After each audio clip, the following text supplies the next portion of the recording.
Price lord. ಎಲ್ಲ ಕ್ರೈಸ್ತ ವಿಶ್ವಾಸಿಗಳಿಗೆ ಕ್ರಿಸ್ತೇಸುವಿನ ನಾಮದಲ್ಲಿ ಈ ಭಾನುವಾರದ ಆರಾಧನೆಯಲ್ಲಿ ನಾನು ಆಹ್ವಾನಿಸುವಂತವನಾಗಿದ್ದೇನೆ.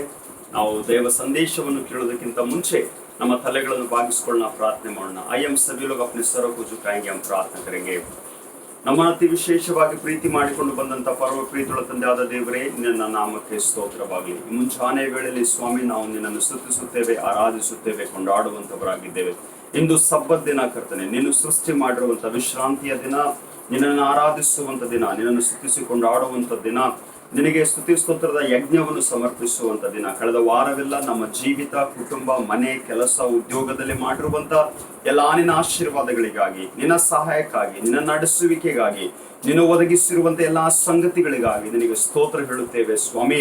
ಇಡೀ ಲೋಕ ಘೋರ ವ್ಯಾಧಿ ರೋಗಕ್ಕೆ ಒಳಗಾಗಿರುವಾಗ ಸ್ವಾಮಿ, ನಮ್ಮನ್ನು ಜೀವಂತವಾಗಿಟ್ಟಿದ್ದಿ, ಅದೇ ನಿನ್ನ ಕೃಪೆ ಸ್ವಾಮಿ. ನಾವು ಉಸಿರಾಡ್ತಾ ಇದ್ದೀವಿ, ಅದೇ ನಿನ್ನ ಕೃಪೆ ಸ್ವಾಮಿ. ನಾವು ಬದುಕಿ ಚಿಕ್ಕ ಪುಟ್ಟ ಕೆಲಸಗಳನ್ನು ಮಾಡಿಕೊಂಡು ದುಡಿದು ಸ್ವಾಮಿ ತಿರುಗಿ ಹೇಗಾದ್ರೂ ಸಂಪಾದಿಸಿ ಕರ್ತನೆ ನಮ್ಮ ಕುಟುಂಬದ ಜೀವಿತ ಸಂಸಾರವನ್ನು ನಡೆಸುವಂತ ಕೃಪೆ ಕೊಟ್ಟಿದೆ, ಅದೇ ನಿನ್ನ ಕೃಪೆ ಸ್ವಾಮಿ. ಸೇವೆ ಮಾಡುವಂತ ಕೃಪೆ ಕೊಟ್ಟಿದೆ, ನಿನಗೆ ಸ್ತೋತ್ರ ಸ್ವಾಮಿ. ಈ ಆನ್ಲೈನ್ ಮಾಧ್ಯಮದ ಮೂಲಕ ಅನೇಕ ಜನರಿಗೆ ತಲುಪುವಂತ ಕೃಪೆ ಕೊಟ್ಟಿದ್ದಿ, ನಿನಗೆ ಸ್ತೋತ್ರವಾಗಲಿ ಕರ್ತನೆ. ಆಲಯದ ಬಾಗಿಲುಗಳು ಮುಚ್ಚಲ್ಪಟ್ಟಿದ್ದಾಗಲೂ ಕರ್ತನೆ, ಅನೇಕ ಜನರು ತಮ್ಮ ಮನೆಗಳಲ್ಲಿ, ಕುಟುಂಬಗಳಲ್ಲಿ ಕೂತ್ಕೊಂಡು ಸ್ವಾಮಿ, ಮೊಬೈಲ್ಸ್ ಗಳಲ್ಲಿ, ಟಿವಿ, ಲ್ಯಾಪ್ಟಾಪ್ಸ್ ಗಳಲ್ಲಿ ಕೂತ್ಕೊಂಡು ನಂಬಿಗಸ್ತಿಕೆಯಿಂದ, ಯಥಾರ್ಥವಾದ ಮನಸ್ಸಿನಿಂದ ನಾವು ದೇವರನ್ನು ಆರಾಧಿಸಬೇಕು, ದೇವರನ್ನು ಸ್ತುತಿಸಬೇಕು, ದೇವರ ವಾಕ್ಯಗಳನ್ನು ಕೇಳಬೇಕೆಂಬುದಾಗಿ ಯಾರ್ಯಾರು ನಂಬಿಗಸ್ತಿಕೆಯಲ್ಲಿದ್ದಾರೋ ಅವರೆಲ್ಲರನ್ನು ಆಶೀರ್ವಾದ ಮಾಡು ಸ್ವಾಮಿ. ಅವರ ಜೀವಿತಕ್ಕೆ ತಕ್ಕ ಪ್ರತಿಫಲವನ್ನು ದಯಪಾಲಿಸು. ಈ ದಿವಸಗಳಲ್ಲಿ ಅನೇಕ ಜನರು ಕೆಲಸ ಕಾರ್ಯಗಳನ್ನು ಹುಡುಕ್ತಾ ಇದ್ದಾರೆ ಸ್ವಾಮಿ. ಅನೇಕ ಜನರಿಗೆ ಆಧಾರ ಬೇಕಾಗಿದೆ ಸ್ವಾಮಿ. ಅನೇಕ ಜನರಿಗೆ ಹಣದ ಕೊರತೆಗಳು ಉಂಟು ಸ್ವಾಮಿ. ಅಂತವರಿಗೆ ಬೇಕಾಗಿರುವಂತಹ ಸಹಾಯ ಕೊಡು ಸ್ವಾಮಿ. ಅಂತವರಿಗೆ ಅನುಕೂಲಗಳನ್ನು ಮಾಡಿಕೊಡು ಸ್ವಾಮಿ. ಅಂತವರಿಗೆ ಮಾರ್ಗಗಳನ್ನು ಸರಾಗ ಮಾಡು ಎಂಬುದಾಗಿ ನಿನ್ನಲ್ಲಿ ಪ್ರಾರ್ಥಿಸುವಂತವರಾಗಿದ್ದೇವೆ. ಇಂತಹ ಘೋರ ವ್ಯಾಧಿಯ ಮಧ್ಯದಲ್ಲಿಯೂ ಸ್ವಾಮಿ, ಅವರಿಗೆ ಕೊಟ್ಟದ್ದರಲ್ಲಿ ಸ್ವಾಮಿ, ಅವರು ನಿನಗೋಸ್ಕರ, ನಿನ್ನ ಸೇವೆಗೋಸ್ಕರ ಕರ್ತನೆ ಅನೇಕ ಕಾಣಿಕೆಗಳನ್ನು ಸ್ವಾಮಿ ನಿನ್ನ ಸನ್ನಿಗೆ ತರುವಾಗ, ಸಭೆಗಳಿಗೆ ಮುಟ್ಟಿಸುವಾಗ, ಕಾಣಿಕೆ ಡಬ್ಬಿಗಳಲ್ಲಿ ಹಾಕುವಾಗ ಅಪ್ಪ, ಅಂತ ನಂಬಿಗಸ್ತಿಕೆಯಲ್ಲಿರುವಂತವರನ್ನು ಯೇಸುವಿನ ನಾಮದಲ್ಲಿ ಆಶೀರ್ವಾದ ಮಾಡು ಸ್ವಾಮಿ. ದೇವರಿಗೆ ಗೊಡಿಸುವುದನ್ನು ಸಲ್ಲಿಸುವಂತವರಾಗಬೇಕು ಸ್ವಾಮಿ. ದೇವರಿಗೆ, ಯೆಹೋವನಿಗೆ ಕೊಡುವಂತವರಾಗಿರಬೇಕು ಸ್ವಾಮಿ. ತಂದೆ ಆದ ದೇವರೇ, ಎಷ್ಟು ಮಾತ್ರಕ್ಕೂ ಸ್ವಾಮಿ ನಿನ್ನಿಂದ ನಾವು ಕದ್ದುಕೊಳ್ಳುವಂಥದ್ದು ನಿನಗೆ ಇಷ್ಟ ಇಲ್ಲ ಕರ್ತನೆ. ಯಾವುದು ನಿನಗೆ ಸಂಬಂಧಪಟ್ಟಿದೆಯೋ ಅದು ನಿನ್ನ ರಾಜ್ಯಕ್ಕಾಗಿ, ನಿನ್ನ ಸೇವೆಗೋಸ್ಕರ, ನಿನ್ನ ಸೇವಕರಿಗೋಸ್ಕರ ಕೊಡುವಂತ ಮನಸ್ಸು ಅನೇಕರಿಗೆ ಕೊಟ್ಟದಕ್ಕಾಗಿ ನಿನಗೆ ಸ್ತೋತ್ರವಾಗಲಿ. ಅಂತ ಮಕ್ಕಳನ್ನು ಆಶೀರ್ವಾದ ಮಾಡು ಎಂಬುದಾಗಿ ಪ್ರಾರ್ಥಿಸ್ತೇವೆ. ಅಸ್ವಸ್ಥಲಿದ್ದವರು, ಚಿಕ್ಕ ಪುಟ್ಟ ಕಾಯಿಲೆಯಲ್ಲಿದ್ದವರನ್ನು ಮುಟ್ಟಿ ಗುಣಪಡಿಸು, ಆರೋಗ್ಯ ಭಾಗ್ಯ ಕೊಡು ಸ್ವಾಮಿ. ಅಶಾಂತಿಯಲ್ಲಿರುವವರು, ದುಃಖದಲ್ಲಿರುವವರು, ಪ್ರಿಯರನ್ನು ಕಳಕೊಂಡು ಅಸಮಾಧಾನದಲ್ಲಿದ್ದಂಥವರಿಗೆ ಸಮಾಧಾನ ಕೊಡು ಎಂಬುದಾಗಿ ನಿನ್ನಲ್ಲಿ ಪ್ರಾರ್ಥಿಸುವಂತವರಾಗಿದ್ದೇವೆ. ಹೇಗೋ ಹಾಗೂ ಆನ್ಲೈನ್ ಮಾಧ್ಯಮದ ಮೂಲಕ ತಮ್ಮ ಸ್ಟಡೀಸ್ ಗಳನ್ನು, ಕ್ಲಾಸಸ್ ಗಳನ್ನು ಕರ್ತನೆ ಅವರು ಮಕ್ಕಳು ಮಾಡ್ಕೊಂಡು ಹೋಗುವಾಗ ಮಕ್ಕಳಿಗೆ ಬುದ್ಧಿ ಕೊಡು, ಜ್ಞಾನ ಕೊಡು ಸ್ವಾಮಿ. ಈ ಲಾಕ್ ಡೌನ್ ನ ಸ್ಥಿತಿಗತಿಗಳಲ್ಲಿ ಯಾವ ಯವನ ಮಕ್ಕಳು ದಾರಿ ತಪ್ಪಿ ಹೋಗದಂತೆ ಸ್ವಾಮಿ, ಕೆಟ್ಟ ಸಂಗತಿಗೆ ಒಳಗಾಗದಂತೆ, ಕೆಟ್ಟ ವಿಷಯಗಳಲ್ಲಿ ಒಳಗಾಗದಂತೆ ಸ್ವಾಮಿ, ಯಾವ ಕೆಟ್ಟ ಅಭ್ಯಾಸ ಚಟಗಳಲ್ಲಿ ಒಳಗಾಗದಂತೆ ಯವನಸ್ಥ ಮಕ್ಕಳನ್ನು ಕಾಪಾಡು ಎಂಬುದಾಗಿ ಪ್ರಾರ್ಥಿಸ್ತೇನೆ. ಅನೇಕ ಮಕ್ಕಳು ವಿಧ ವಿಧವಾದಂತಹ ಚಟಕ್ಕೆ ಒಳಗಾಗಿದ್ದಾರೆ, ಡ್ರಗ್ಸ್ ಗಳಿಗೆ ಒಳಗಾಗಿದ್ದಾರೆ ಕರ್ತನೆ, ಅಡಿಕ್ಷನ್ಸ್ ಗೆ ಒಳಗಾಗಿದ್ದಾರೆ ಸ್ವಾಮಿ. ಬಹಳ ತಪ್ಪಾದಂತ ಕೆಲಸಗಳನ್ನು ಮಾಡುವಂತ ಸ್ಥಿತಿಯಲ್ಲಿದ್ದಾರೆ. ಅಂತ ಯವನಸ್ಥ ಮಕ್ಕಳನ್ನು ಕರುಣಿಸು, ಕಾಪಾಡು, ರಕ್ಷಿಸು ಎಂಬುದಾಗಿ ಪ್ರಾರ್ಥಿಸ್ತೇವೆ. ದೇವರ ಜ್ಞಾನ, ದೇವರ ತಿಳುವಳಿಕೆ, ದೇವರ ಭಯ ಸ್ವಾಮಿ ಅವರಲ್ಲಿ ನೀನು ಇಡು ಎಂಬುದಾಗಿ ನಿನ್ನಲ್ಲಿ ಭಿನ್ನಯಿಸುತ್ತೇನೆ ಸ್ವಾಮಿ. ಅನೇಕ ದೈವ ಸೇವಕರನ್ನು ಕೇಳುವುದರ ಮೂಲಕ ಅನೇಕ ಯವನಸ್ಥ ಮಕ್ಕಳ ಜೀವಿತವನ್ನು ಬದಲಾಯಿಸು ಎಂಬುದಾಗಿ ಪ್ರಾರ್ಥಿಸ್ತೇವೆ. ನಂಬಿಗಸ್ತಿಕೆಯಿಂದ ಯೌವನ ಕಾಲದಲ್ಲಿ ಯೌವನದ ಇಚ್ಛೆಗಳಿಂದ ದೂರವಾಗಿದ್ದು ಈ ಯವನಸ್ಥ ಮಕ್ಕಳು ಸ್ವಾಮಿ ನಿನಗಾಗಿ ಜೀವಿಸಲಿ ಎಂಬುದಾಗಿ ಪ್ರಾರ್ಥಿಸ್ತೇವೆ. ಇಂತಹ ಸ್ಥಿತಿಗತಿಗಳ ಮಧ್ಯದಲ್ಲಿ ಅನೇಕರ ಕುಟುಂಬಗಳಲ್ಲಿ ಶುಭ ಕಾರ್ಯಗಳು ಉಂಟು, ನಿನಗೆ ಸ್ತೋತ್ರವಾಗಲಿ. ಆ ಶುಭ ಕಾರ್ಯಗಳನ್ನು ನೀನು ನೆರವೇರಿಸು ಎಂಬುದಾಗಿ ಪ್ರಾರ್ಥಿಸ್ತೇನೆ. ಮತ್ತು ಇನ್ನು ಅನೇಕರು ಬಯಸುವಾಗ ನನ್ನ ಮನೆಯಲ್ಲಿ, ನನ್ನ ಜೀವಿತದಲ್ಲಿ ಕೂಡ ದೇವರೊಂದು ಶುಭವನ್ನು ಮಾಡಬೇಕೆಂಬುದಾಗಿ ಅವರು ಪ್ರಾರ್ಥಿಸುವಾಗ ಅಂತಹ ಜೀವಿತ ಕುಟುಂಬಗಳಲ್ಲಿ ಸ್ವಾಮಿ ನಿನ್ನ ನಾಮದಲ್ಲಿ ಶುಭವನ್ನು ನಾನು ಕೋರುವಂತವನಾಗಿದ್ದೇನೆ, ನಿನ್ನ ನಾಮದಲ್ಲಿ ಶುಭವನ್ನು ಘೋಷಿಸುವಂತವನಾಗಿದ್ದೇನೆ ಸ್ವಾಮಿ. ಯಾಕಂದ್ರೆ ನಿನ್ನ ಶುಭವು, ಕೃಪೆಯು ಸ್ವಾಮಿ ನಿನ್ನ ಮಕ್ಕಳನ್ನು ಹಿಂಬಾಲಿಸುವಂತದಾಗಿದೆ. ಈ ದಿವಸದ ವಾಕ್ಯಗಳನ್ನು ಆಶೀರ್ವಾದ ಮಾಡುತ್ತೇನೆ. ಈ ವಾಕ್ಯಗಳಿಗೆ ನೀನೇ ಕರ್ತನು, ದೇವರು ಯೆಹೋವನಾಗಿದ್ದು ನಮ್ಮೆಲ್ಲರನ್ನು ನಡೆಸು ಸ್ವಾಮಿ. ನಿನ್ನ ದಾಸನ ಅಂತ ನಾನು ನನ್ನ ಇರುವಂತ ಎಲ್ಲ ಬಲಹೀನತೆ ನಿನ್ನ ಮುಂದೆ ಒಪ್ಪಿಸಿಕೊಟ್ಟು ಸ್ವಾಮಿ, ನಾನು ತಗ್ಗಿಸಲ್ಪಡಬೇಕು, ನೀನು ಮಾತ್ರ ಹೆಚ್ಚಿಸಲ್ಪಡಬೇಕು. ವಾಕ್ಯದ ಮೂಲಕ ನೀನು ಮಹಿಮೆ ಹೊಂದು. ಯೇಸು ಕ್ರಿಸ್ತನೇ ನಿನ್ನ ಪರಿಶುದ್ಧ ನಾಮದಲ್ಲಿ ಪ್ರಾರ್ಥನೆಗಳನ್ನು ಬೇಡಿ ಹೊಂದಿದ್ದೇವೆ. ಆಮೇನ್. ದೇವರಿಗೆ ಸ್ತೋತ್ರವಾಗಲಿ. ಈ ದಿವಸ ಓದಿರುವಂತ ಭಾಗವು 2ನೇ ಅರಸುಗಳ ಪುಸ್ತಕ 20ನೇ ಅಧ್ಯಾಯದ ಮೊದಲಿನ 11 वचनಗಳು. दूसरे राजाओं का किताब उसके 20वें अध्याय के पहले के 11 वचनों को अगर हम देखेंगे, अफकोर्स यहाँ पर एक राजा के बारे में वर्णन किया है. ಹಿಜ್ಕೀಯನು ಎಂಬ ಅರಸನ ವಿಷಯದಲ್ಲಿ ಇಲ್ಲಿ ತಿಳಿಸಲ್ಪಟ್ಟಿದೆ. ಹಿಜ್ಕೀಯನ ಅರಸನ ವಿಷಯದಲ್ಲಿ ಅನೇಕ ಭಾಗಗಳಲ್ಲಿ ಬರೆಯಲ್ಪಟ್ಟಿದೆ. ಆದ್ರೆ ನಿಮ್ಮ ಜ್ಞಾನಕ್ಕೋಸ್ಕರ, ನಿಮ್ಮ ಒಂದು ಇನ್ಫಾರ್ಮೇಶನ್ಗೋಸ್ಕರ ನಾನು ಕೆಲವು ಸಂಗತಿಗಳನ್ನು ಹೇಳ್ತೀನಿ. ಅದೇನಂತಂದ್ರೆ, ಯಾವ ಭಾಗ 2ನೇ ಅರಸುಗಳು 20ನೇ ಅಧ್ಯಾಯದಲ್ಲಿ ಬರೆಯಲ್ಪಟ್ಟುಂಟು, ಅದೇ ಭಾಗ 8 ವಚನಗಳಲ್ಲಿ ಯೆಶಾಯನು ಬರೆದ ಪ್ರವಾದನೆ ಗ್ರಂಥ 38ನೇ ಅಧ್ಯಾಯದಲ್ಲಿ ಬರೆಯಲ್ಪಟ್ಟಿದೆ. ಸುನಿಯೇಗಾ ಧ್ಯಾನ್ से exactly word to word, story to story और पूर्ण रीति से वही घटना, वही कहानी, वही चीजें जो है जो दूसरे राजाओं की किताब के 20वें अध्याय में लिखा है, वही बातें यशाया नबी की किताब उसके 38वें अध्याय के पहले के 8 वचन में लिखा गया है. अब ये राजा के बारे में मैं इसलिए आपके सामने ये संदेश ला रहा हूं क्योंकि बीते हुए संडे में मैं एक और व्यक्ति के बारे में बताया, वो याबेज था. और याबेज ने प्रार्थना की और परमेश्वर ने याबेज की प्रार्थना को सुना. ಯಾಬೇಚನು ಪ್ರಾರ್ಥನೆ ಮಾಡಿರುವಾಗ ಯೆಹೋವ ದೇವರು ಯಾಬೇಚನ ಪ್ರಾರ್ಥನೆಗೆ ಸದುತ್ತರವನ್ನು ಕೊಟ್ಟನು. We meditated upon the prayer of Jabez. ಯಾಬೇಚನ ಪ್ರಾರ್ಥನೆ ಮೇಲೆ ನಾವು ಧ್ಯಾನ ಮಾಡಿದೀವಿ. And this morning we will meditate upon the prayer of Hezekiah. ಹಿಜ್ಕೀಯನ ಅರಸನ ಒಂದು ಪ್ರಾರ್ಥನೆಯ ವಿಷಯದಲ್ಲಿ ನಾನು ನಿಮ್ಮ ಮುಂದೆ ತರಲಿಕ್ಕೆ ಇಷ್ಟಪಡುವಂತವನಾಗಿದ್ದೇನೆ. ಕೇಳಿಸ್ಕೊಡ್ರಿ. ಸ್ವಲ್ಪ 2 ಅಧ್ಯಾಯಗಳು ಹಿಂದಕ್ಕೆ ಹೋಗಿದೆ ಆದ್ರೆ, 2ನೇ ಅರಸುಗಳ 18ನೇ ಅಧ್ಯಾಯಕ್ಕೆ ಹೋಗಿದೆ ಆದ್ರೆ, ಅಲ್ಲಿ 25ನೇ ವರ್ಷದಲ್ಲಿರುವಾಗ ಯಹೂದದ ಈ ಒಂದು ರಾಜನಾಗಿರುವಂತ ಅಹಾಜನ ಮಗ ಹಿಜ್ಕೀಯನು ಆಳತೊಡಗಿದನು. 25वें उम्र में ये हिजकिया जो है वो राजा बन गया. और कितने साल तक वो प्रभुता किया? ಎಷ್ಟು ವರ್ಷಗಳವರೆಗೆ ಆತನು ಆಳಿಕೆ ಮಾಡಿದನೆಂಬುದಾಗಿ ಹೇಳುವಾಗ 29 ವರ್ಷ ಈ ಅರಸನು ಆಳಿಕೆ ಮಾಡಿದನೆಂಬುದಾಗಿ. 29 साल जो है ये राजा ने अपनी राजघराने को या फिर अपनी प्रजा को उसने चलाया करके हम लोग देखते हैं. और इसके आधार पर हम देखेंगे तो इसके बारे में बहुत ही अच्छी बातें लिखा है. ಪ್ರಾರಂಭದಲ್ಲಿ ಅನೇಕ ಒಳ್ಳೆ ಸಂಗತಿಗಳು ಬರೆಯಲ್ಪಟ್ಟಿವೆ.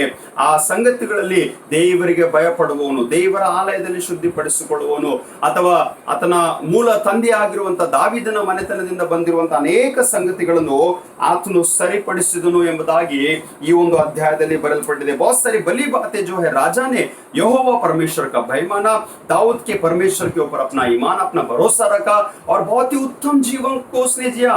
ಬಹಳ ಒಳ್ಳೆ ಜೀವಿತವನ್ನು ಅರಸನು ನಡೆಸಿಕೊಂಡು ಹೋದ್ನು ಎಂಬುದಾಗಿ ನೋಡುವಂತವರಾಗಿದ್ದೇವೆ. ಕೇಳಿಸ್ಕೊಳ್ರಿ. ಇಸ್ರಾಯೇಲರ ಅರಸರಲ್ಲಿ ಅನೇಕ ಜನರು ಒಳ್ಳೆ ಅರಸರಾಗಿದ್ರು, ಕೆಟ್ಟ ಅರಸರಾಗಿದ್ರು. ಒಳ್ಳೆ ನಾಯಕತ್ವವನ್ನು ನೀಡಿದ್ರು, ಕೆಟ್ಟ ನಾಯಕತ್ವವನ್ನು ಕೂಡ ನೀಡಿದ್ರು, ಅಥವಾ ಒಳ್ಳೆ ಭಯಭಕ್ತಿಯಿಂದ ಕೂಡ ನಡೆದ್ರು. ಅದಲ್ಲದೆ ಅವರು ಮೋಸತನ, ಸುಳ್ಳು ಅಥವಾ ದೇವರ ದೃಷ್ಟಿಗೆ ಅಯೋಗ್ಯರಾಗಿ ನಡ್ಕೊಂಡಿರುವಂತ ಅರಸುಗಳನ್ನು ಕೂಡ ನಾವು ಸತ್ಯವೇದದಲ್ಲಿ ನೋಡುವಂತವರಾಗಿದ್ದೇವೆ. ಆದ್ದರಿಂದ ಹಿಜ್ಕೀಯನ ವಿಷಯದಲ್ಲಿ ನೋಡುವಾಗ what happens in his life, ಆತನ ಜೀವಿತದಲ್ಲಿ ಏನು ಜರುಗುತ್ತದೆ ಎಂಬುದಾಗಿ ಹೇಳುವಾಗ 2 अध्यायಗಳ ನಂತರ, ಇನ್ನು ये 2 अध्याय 18 और 19 अध्याय के तुरंत बाद जैसे हम 20वें अध्याय में आते हैं, इसलिए ये 3-4 अध्यायों में इसका पूरा इतिहास लिखा गया. 3-4 ಅಧ್ಯಾಯಗಳಲ್ಲಿ ಮಾತ್ರ 2ನೇ ಅರಸುಗಳಲ್ಲಿ ಈ ಒಂದು ಇತಿಹಾಸವು ಬರೆಯಲ್ಪಟ್ಟಿದೆ ಎಂಬುದಾಗಿ ನೋಡುತ್ತೇವೆ. ಇದರ ಜೊತೆಯಲ್ಲಿ ಕನ್ಕ್ಲೂಷನ್ ಎಂಬುದಾಗಿ ಹೇಳ್ತೀವಿ. ಈ ಅರಸನ ಚರಿತ್ರೆಯ ಸಮಾಪ್ತಿ, इस राजा का अंत जो है किस प्रकार से हुआ, इसके बारे में यहाँ पर दूसरा इतिहास का किताब उसके 32वें अध्याय में भी देखने को मिलता है. ಇನ್ನೊಂದು ಭಾಗ ಬರೆಯಲ್ಪಟ್ಟಿದೆ 2ನೇ ಪೂರ್ವಕಾಲ ವೃತ್ತಾಂತ 32ನೇ ಅಧ್ಯಾಯದ 24ರಿಂದ ಮುಂದಿನ 33ನೇ ವಚನದವರೆಗೆ ವಾಕ್ಯಗಳು ನೋಡಲಿಕ್ಕೆ ಸಿಗುವಂತದಾಗಿದೆ. ಈಗಾಗಲೇ ವಚನಗಳನ್ನು ನೀವು ಪ್ರಾರ್ಥನೆ ಮಾಡುವಾಗ ಓದಿರಬಹುದು, but still I would encourage that you read this chapter 20. 20ನೇ ಅಧ್ಯಾಯವನ್ನು ಲಕ್ಷ್ಯವಿಟ್ಟು ನೋಡ್ರಿ. ಈ 20ನೇ ಅಧ್ಯಾಯದಲ್ಲಿ ಏನ್ ಜರುಗುತ್ತಿದೆ ಎಂಬುದಾಗಿ ಹೇಳುವಾಗ ಕೇಳಿಸ್ಕೊಳ್ರಿ. ಹಿಜ್ಕೀಯನು ಮರಣಕರವಾದ ರೋಗದಲ್ಲಿ ಬಿದ್ದನು. वो बहुत ही भयंकर बीमारी से पीड़ित हो गया और हिजकिया राजा जो है वो मरने के डगर पर आके रुक चुका है. Can you understand? जो राजा जवानी के उम्र में अपने आप को खुदा को सौंपकर राजा गद्दी के ऊपर आकर बैठ गया, 29 साल तक वो लोगों की सेवा करने के लिए उस अपने जीवन को उसने सौंप दिया। अब कहीं ना कहीं उस 29 साल के बीच में Bible says he fall sick, ಮರಣಕರವಾದಂತ ರೋಗದಲ್ಲಿ ಬಿದ್ದನು ಎಂಬುದಾಗಿ ನೋಡುವಂತವರಾಗಿದ್ದೇವೆ। अब किस कारण से हुआ, क्या कारण से हुआ, मैं वहां जाना नहीं चाहूंगा, because what ever the Bible says I will speak those word. जो बाइबल बताती है उन्हीं बातों को मैं बताना चाहूंगा। ಆ ಸಮಯದಲ್ಲಿ ಯೆಶಾಯನೆಂಬ ಪ್ರವಾದಿ ಇದ್ದನು ಎಂಬುದಾಗಿ ವಾಕ್ಯ ತಿಳಿಸಲ್ಪಟ್ಟಿದೆ। and that is why Isaiah records about his life journey।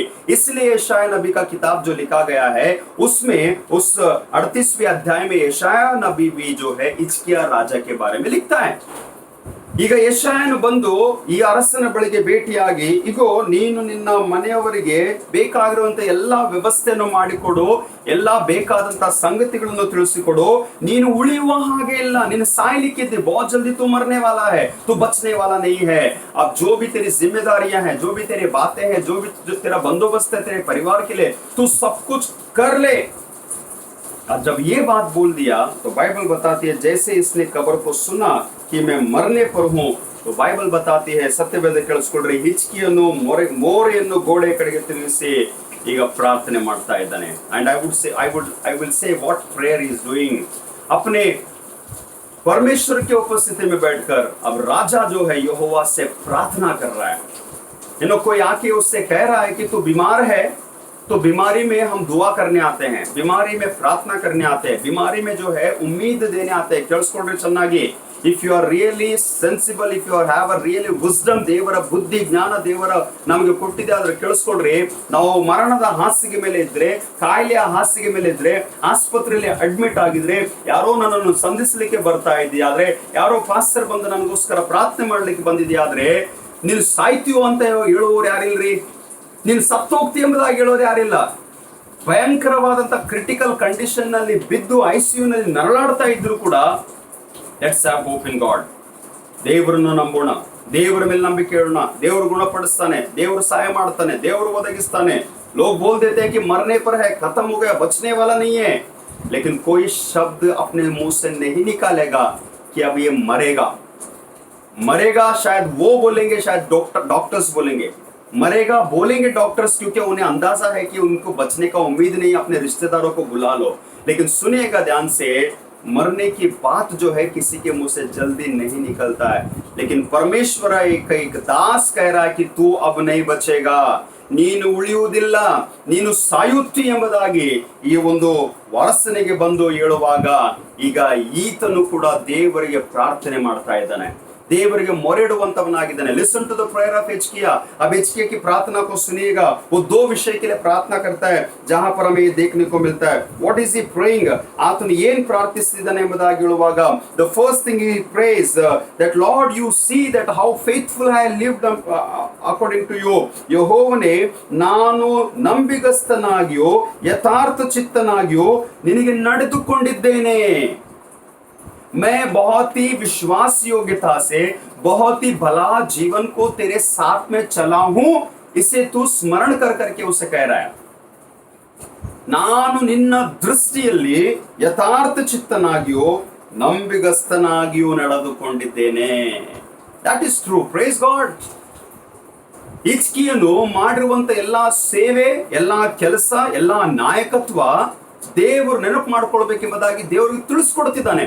ನಾನು ಎಷ್ಟು ಒಳ್ಳೆಯವನಾಗಿದ್ದೀನಿ ಸ್ವಾಮಿ, ನಾನು ಎಷ್ಟು ಒಳ್ಳೆ ಕೆಲಸಗಳನ್ನು ಮಾಡ್ಕೊಂಡಿದ್ದೀನಿ ಸ್ವಾಮಿ, ನಾನು ಎಷ್ಟು ಒಳ್ಳೆ ರೀತಿಯಲ್ಲಿ ನಡ್ಕೊಂಡಿದ್ದೀನಿ ದೇವ್ರೆ, ನಾನು ಎಷ್ಟು ಒಳ್ಳೆ ರೀತಿಯಲ್ಲಿ ಜನರಿಗೋಸ್ಕರ ಸೇವೆ ಮಾಡಿದ್ದೀನಿ, ನಾನು ಎಷ್ಟು ನಂಬಿಗಸ್ತಿಕೆಯಿಂದ ಮಾಡಿದ್ದೀನಿ, ಯಾವ ತಪ್ಪು ಕೆಲಸಗಳನ್ನು ಮಾಡಿಲ್ಲ, ಯಾವುದು ನಿನಗೆ ಅಯೋಗ್ಯವಾದಂತ ಕಾರ್ಯಗಳನ್ನು ಮಾಡಿಲ್ಲ। ಒಳ್ಳೆ ಪ್ರಾರ್ಥನೆ ಮಾಡ್ತಿದ್ದಾನೆ। बहुत ही उत्तम प्रार्थना को कर रहा है कि देख परमेश्वर, मैं तो तेरे संग संग चला हूं, मैंने तो तेरा भय माना है, मैंने तो तेरा आज्ञा का पालन किया है, मैंने तो तेरे सारी इच्छाओं को पूरा किया है, और यहाँ तक प्रभु तू देख कि मैं बहुत ही अच्छा जीवन को जिया हूं। And praise be to God. हम में से बहुत सारे ऐसे लोग हो सकते हैं जो कहते हैं कि शायद मैंने कुछ गलत नहीं किया प्रभु, मेरे साथ कुछ अन्याय ना हो, मेरे साथ बुरा ना हो, हम भी कोई भी बिस्तर में पड़े हैं, हम भी कभी बीमार हैं, हम भी अगर क्रिटिकल हो जाएंगे, शायद हम भी ये प्रार्थना करेंगे कि प्रभु तू स्मरण कर मैं कितना अच्छा काम किया, मैं चर्च में कितना अच्छा काम किया, मैं तेरे राज्य के लिए क्या क्या भला काम किया, दूसरों ने नहीं किया, मैंने किया, मैं खड़ा हुआ, मैंने ये किया. Praise God. ದೇವರಿಗೆ ಸ್ತೋತ್ರ. ನಾವು ಮಾಡಿದ್ದನ್ನು ದೇವರು ಎಂದಿಗೂ ಮರೆಯುವುದಿಲ್ಲ. हम जो भी करते हैं परमेश्वर कभी उससे भूलता नहीं है. और हो सकता है आप और मैं परमेश्वर के राज्य में बहुत कुछ किए होंगे. ಕೇಳಿಸ್ಕೊಡ್ರಿ ಚೆನ್ನಾಗಿ. ನೀನು ಮತ್ತು ನಾನು ಬಹಳ ವಿಷಯಗಳನ್ನು ದೇವರ ರಾಜ್ಯದಲ್ಲಿ ಮಾಡಿರ್ಬೋದು, ಒಳ್ಳೆಯವನ್ನ ಅನ್ಸ್ಕೊಂಡಿರ್ಬೋದು, ಒಳ್ಳೆ ಕೆಲಸ ಮಾಡಿರ್ಬೋದು, ದೇವರ ಕೆಲಸಕ್ಕೋಸ್ಕರ ಬಹಳ ಓಡಾಡಿರ್ಬೋದು, ಬಹಳ ದುಡಿದಿರ್ಬೋದು, ಬಹಳ ಸಮಯ ಕೊಟ್ಟಿರ್ಬೋದು. Praise God. ದೇವರಿಗೆ ಸ್ತೋತ್ರವಾಗಲಿ. ಹಿಜ್ಕೀಯನು ಕೂಡ ನಾನು ಎಷ್ಟು ಉತ್ತಮ, ಒಳ್ಳೆ, ಯಥಾರ್ಥತೆಯಿಂದ ನಡೆದಿದ್ದೇನೆ, ನೆನಪು ಮಾಡ್ಕೋ ದೇವರು ಎಂಬುದಾಗಿ ಪ್ರಾರ್ಥನೆ ಮಾಡಿ ಆಯ್ತು. ಮತ್ತು ಅದರ ಮುಂದೆ ಆತನೇನು ಹೇಳ್ತಿದ್ದಾನೆ ಗೊತ್ತುಂಟ? ಎರಡನೇದಾಗಿ, ನಿನ್ನ ದೃಷ್ಟಿಯಲ್ಲಿ ಒಳ್ಳೆಯವನಾಗಿದ್ದು. ಕೇಳಿಸ್ಕೊಂಡ್ರೆ ಚೆನ್ನಾಗಿ. ಜನರ ದೃಷ್ಟಿಯಲ್ಲಿ ಬಹಳ ಸಲ ಒಳ್ಳೆಯವರಾಗಬೇಕಾ ಇಲ್ಲ ಎಂಬುದಾಗಿ ಯಾವಾಗಲೂ ಒಂದು ಯುದ್ಧ ನಡೆದೇ ಇರ್ತದೆ. इसलिए लोग बोलते हैं कि लोग कितना भी बुरा बोलने दो, लोग कितना भी बुरा सोचने दो, लोगों की दृष्टि में हम अच्छे हैं क्या बुरे हैं हमें इससे परवाह नहीं है. हम परमेश्वर की दृष्टि में अच्छे हैं ना. परमेश्वर जानता है हम कैसे हैं, परमेश्वर जानता है हम क्या है, परमेश्वर जानता है. अब सुनिएगा ध्यान से, ये जो डिफिनेशन जो है, जो एक्सप्लेनेशन जो है, लोगों का अलग अलग तरीके से हो गया है. अब हिजकिया ने भी यही सोचा कि मैं तेरे संग एक भले जीवन को जिया हूं, ನಾನು ಒಳ್ಳೆಯವನಾಗಿಯೇ ನಿನ್ನ ಜೊತೆ ನಡ್ಕೊಂಡಿದ್ದೀನಿ, ಒಳ್ಳೆ ಕೆಲಸಗಳನ್ನೇ ಮಾಡಿದ್ದೀನಿ ಎಂಬುದಾಗಿ ಆತನೇನು ಹೇಳ್ತಿದ್ದಾನೆ ಗೊತ್ತುಂಟ? ದೇವರಲ್ಲಿ ಪ್ರಾರ್ಥಿಸ್ತಾ ಇದ್ದಾನ್ರಿ.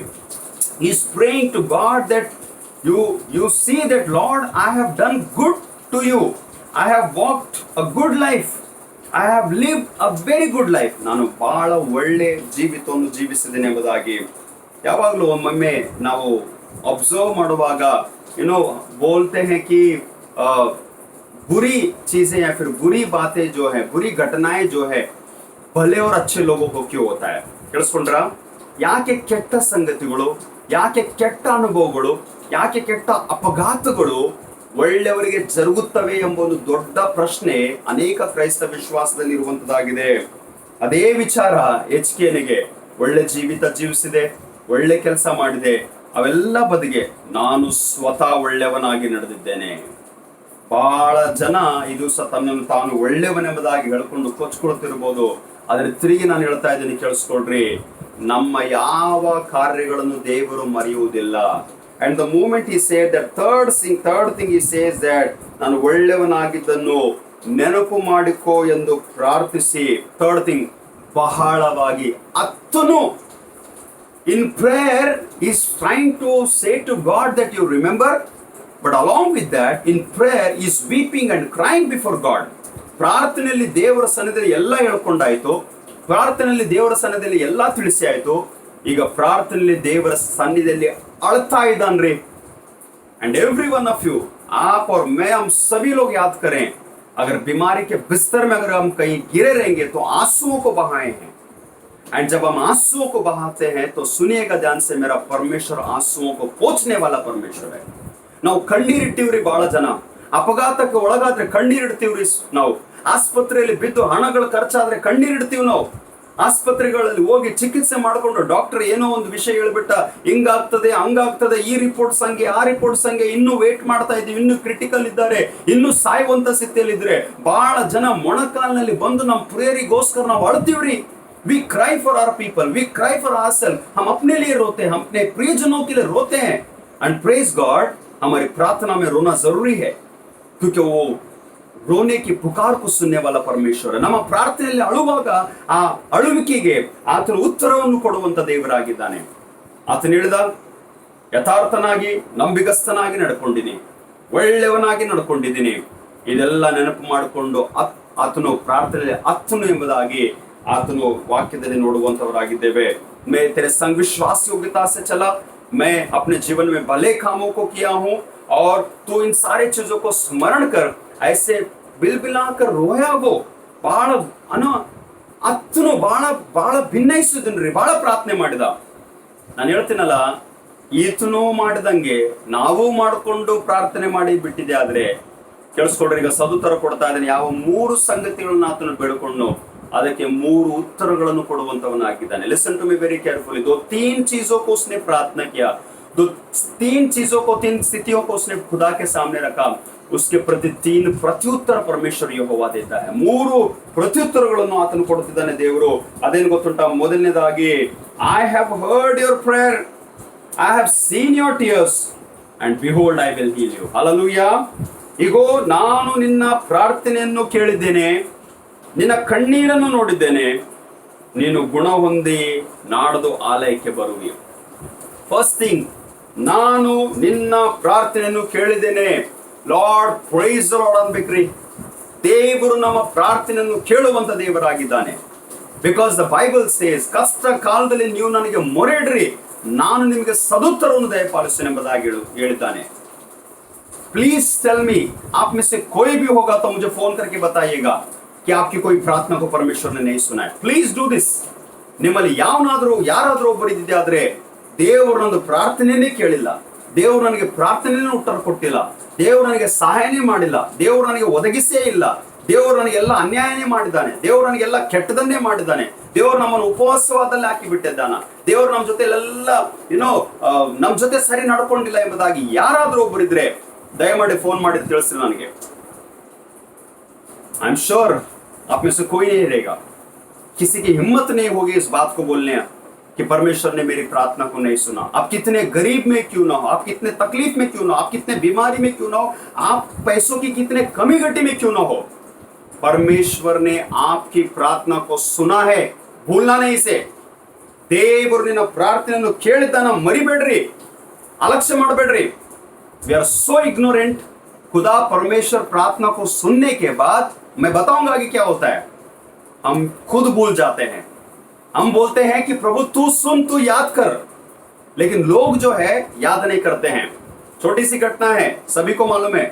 10 कोढ़ी आके यीशु के पास में खड़े हो गए और 10 को बीमारी था. 10 ಜನರಿಗೆ ಕುಷ್ಠರೋಗ, 10 ಜನ ಕಾಯಿಲೆಗೆ ಒಳಗಾಗಿದ್ದಾರೆ. ಆದ್ರೆ ಯೇಸು ನುಡಿದಿರುವಂತದ್ದು ಒಂದೇ ಒಂದು ಮಾತು, ಅದೇನು ಗೊತ್ತುಂಟಾ?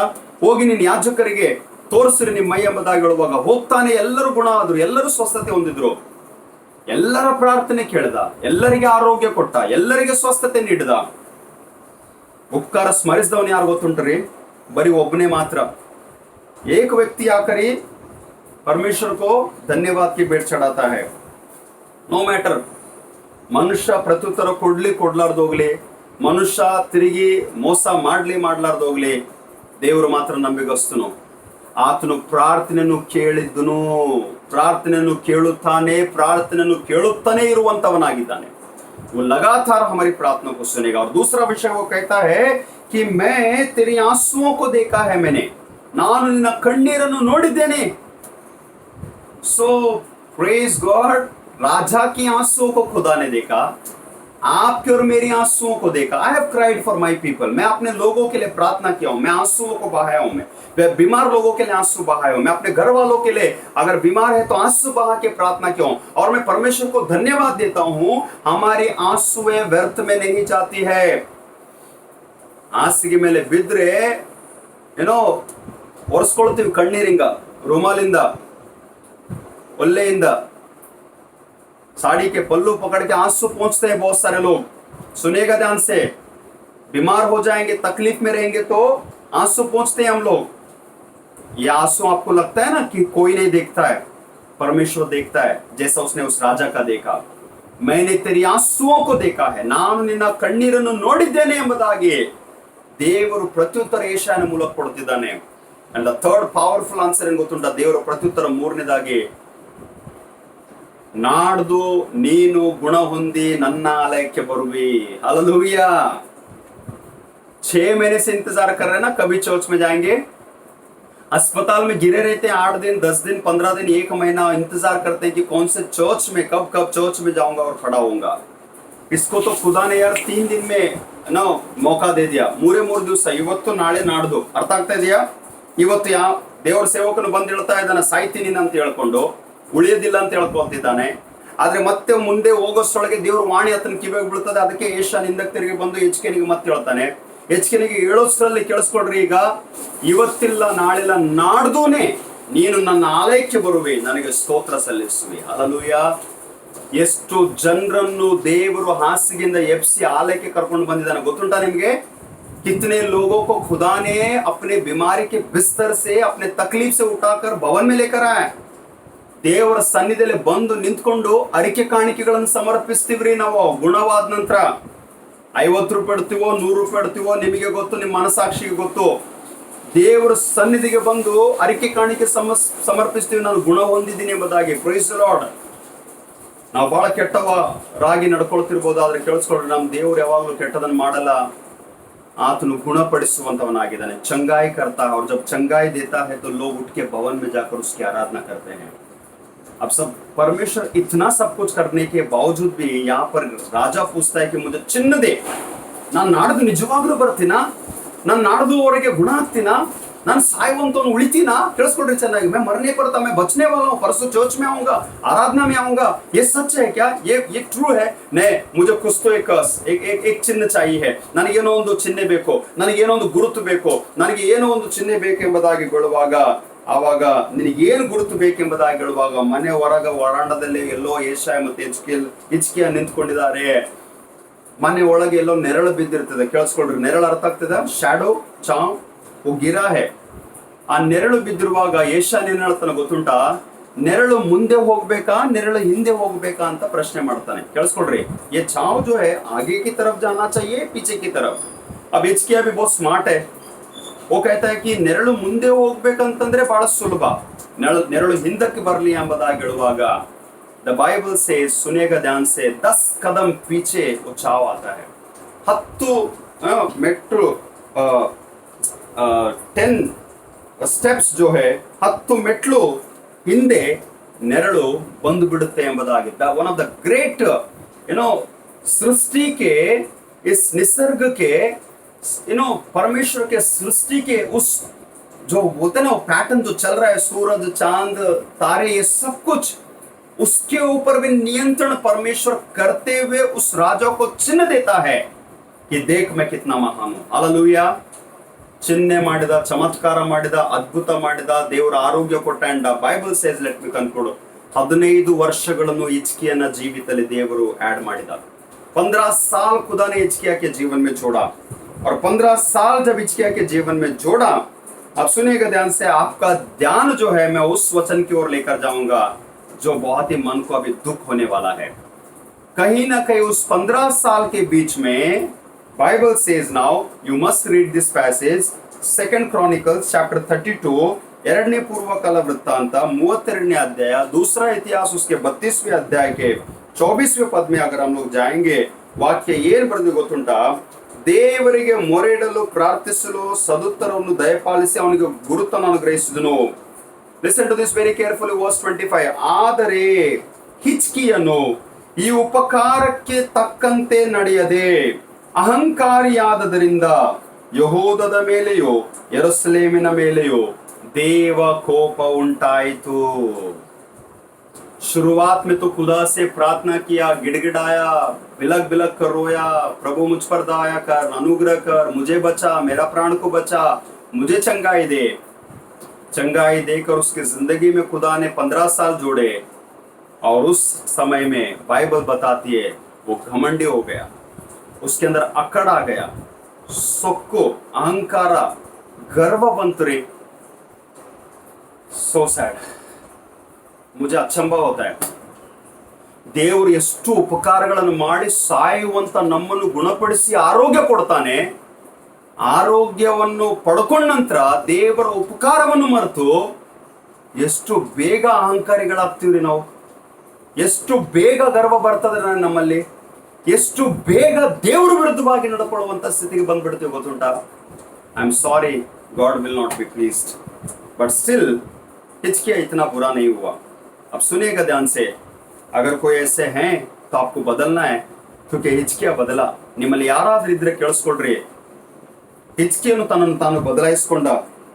ಹಿಜ್ಕಿಯನು ತನ್ನ ಗರ್ವವನ್ನು ಬಿಟ್ಟು ಯೆರೂಸಲೇಮಿನವರೊಡನೆ ತನ್ನನ್ನು ತಗ್ಗಿಸಿಕೊಂಡದ್ದರಿಂದ ಅವನ ಜೀವಮಾನದಲ್ಲಿ ಯೆಹೋವನ ಕೋಪವು ಅವರ ಮೇಲೆ ಬರಲಿಲ್ಲ. ಹಿಜ್ಕಿಯನು ತನ್ನ ಗರ್ವವನ್ನು ತಗ್ಗಿಸಿಕೊಂಡ ಕಾರಣ, डिड यू हियर दैट? उसने अपने घमंड को दबाने की वजह से, नम्र और दीन होने की वजह से परमेश्वर का प्रकोप, परमेश्वर का क्रोध ना उसके ऊपर आया, ना उसके घराने के ऊपर आया, ना उसके देश और प्रांत के ऊपर आया। अगर मैं घमंडी रहूंगा, अगर मेरे अंदर अहंकार रहेगा, उसका प्रकोप तो मुझ पर रहेगा, मेरे परिवार पर रहेगा, लेकिन जितने भी लोग मेरे इर्द गिर्द में है ना, मेरे से जुड़े हैं ना, उन सब के ऊपर उसका प्रभाव गिरेगा। आप मानो या ना मानो, लेकिन परमेश्वर का दास और एक भविष्यद्वक्ता के रूप से मैं बात करूंगा, जो परमेश्वर की भलाई को भूल जाते हैं ना, ದೇವರ ಉಪಕಾರವನ್ನು ಮರೆತೋಗ್ತಾರೆ ನೋಡ್ರಿ, ದೇವರು ಮಾಡಿರುವಂತ ಕಾರ್ಯಗಳನ್ನು ಮರೆತೋಗ್ತಾರೆ ನೋಡ್ರಿ, ದೇವರ ಕೋಪ ಬಂದೇ ಬರುತ್ತೆ। Definitely it will come. इसलिए बारंबार मैं तो बोलता हूं कि ऐसे भयंकर महामारी के बीच में भी अपने अकड़ को कम करो। इतने बड़े बड़े महामारी लोग जीने मरने के हालात में है ना, अपने घमंड को तोड़ दो, अपने अंदर नम्रता रखो, दीनता रखो, संयमता रखो, धीरज रखो, परमेश्वर का भय मानो, परमेश्वर के दासों का भय मानो, परमेश्वर के साथ जो दास, जो भविष्यद्वक्ता के समान जो चलते हैं ना, उनका भय मानो।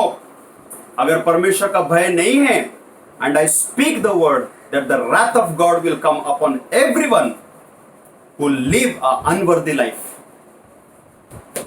प्रार्थना तो हिचकिए का था, प्रार्थना में तो सामर्थ्य है, प्रार्थना में तो बल है, प्रार्थना में शक्ति है, प्रार्थना का उत्तर भी मिल जाता है यार।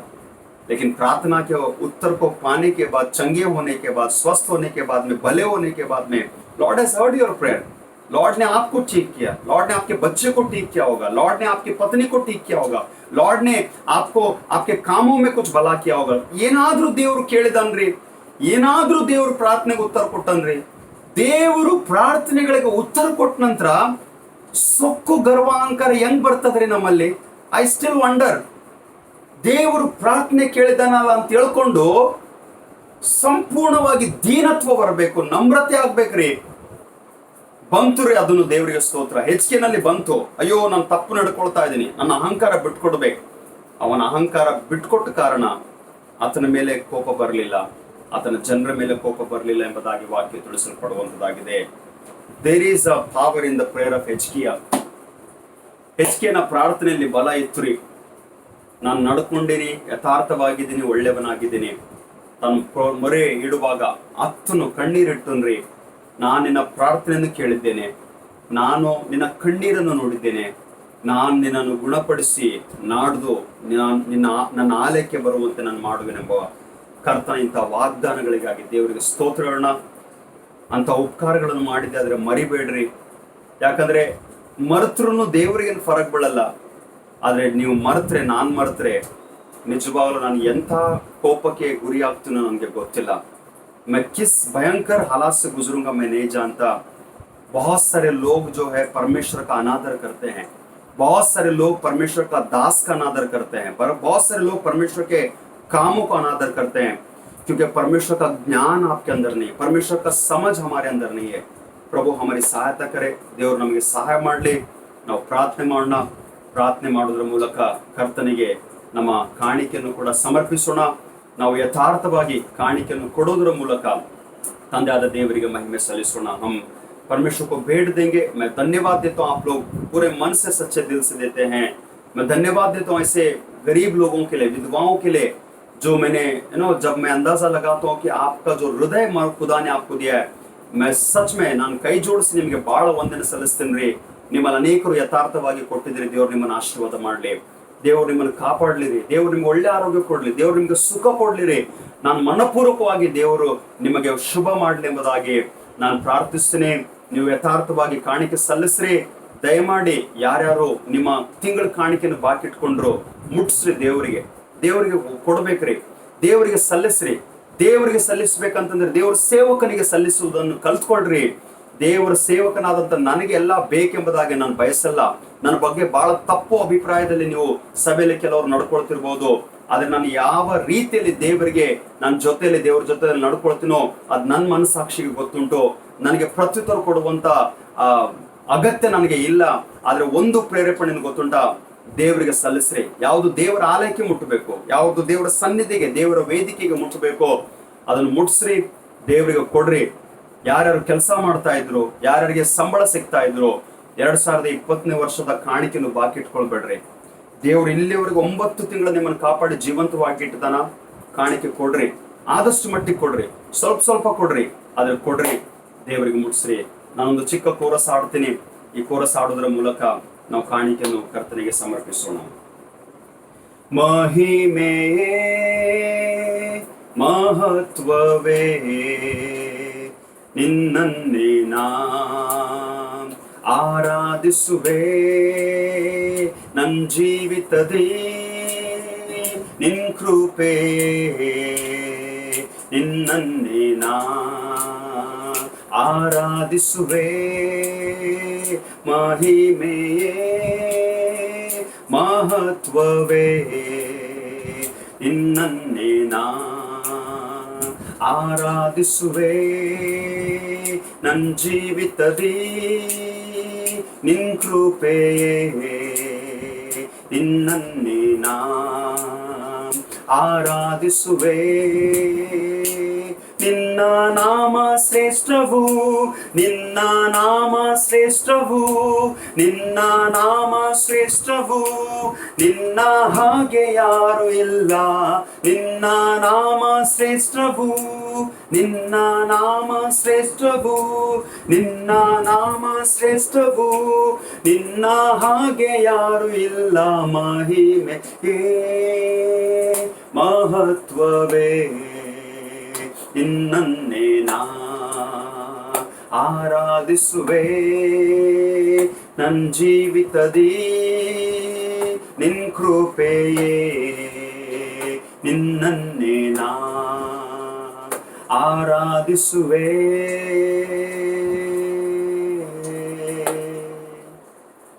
ಪ್ರೀತಿಸುವ ರಕ್ಷಕನೇ, ನಿನ್ನ ನಾಮಕ್ಕೆ ಸ್ತೋತ್ರ, ಸ್ತೋತ್ರ, ಮಹಿಮೆ ಘನತೆ ನಿನಗಾಗಲಿ. ಎಲ್ಲರೂ ತಲೆ ಬಾಗಿಸ್ಕೊಳ್ಳೋಣ, ಪ್ರಾರ್ಥನೆ ಮಾಡೋಣ. ಸ್ತೋತ್ರ, ಸ್ತೋತ್ರ ಯೇಸುವೆ. ಘನ ಮಾನ ಮಹಿಮೆ ಪ್ರಭುತ್ವಗಳಿಗೆ ಯೋಗ್ಯನಾದಂಥ ದೇವರೇ, ಕಾಯಿಲೆಗಳಲ್ಲಿ, ಕಷ್ಟಗಳಲ್ಲಿ, ಕಣ್ಣೀರಿನಲ್ಲಿರುವಾಗ ಪ್ರಾರ್ಥನೆ ಕೇಳುವಂಥ ದೇವರು, ಕಣ್ಣೀರನ್ನು ನೋಡುವಂಥ ದೇವರು, ಸದುತ್ತರನ್ನು ಕೊಡುವಂಥ ದೇವರು. ಪ್ರಾರ್ಥನೆ ಕೇಳಿದ ನಂತರ ನಿನ್ನ ಉಪಕಾರಗಳನ್ನು ಮರೆತು ಗರ್ವ ಅಹಂಕಾರದಿಂದ ತುಂಬಲ್ಪಡುವಂಥ ನಮ್ಮನ್ನು ಕ್ಷಮಿಸು ಸ್ವಾಮಿ, ದಯಮಾಡಿ ಕ್ಷಮಿಸು ಸ್ವಾಮಿ. ನಿನ್ನ ಉಪಕಾರಗಳನ್ನು ಸ್ಮರಿಸಬೇಕು ಕರ್ತನೆ, ನಿನ್ನ ಉಪಕಾರಗಳನ್ನು ಸ್ಮರಿಸಿ ನಿನ್ನನ್ನು ಸ್ತುತಿಸಬೇಕು, ನಮ್ರತೆ ದೀನರಾಗಬೇಕು ಕರ್ತನೆ ಸ್ವಾಮಿ.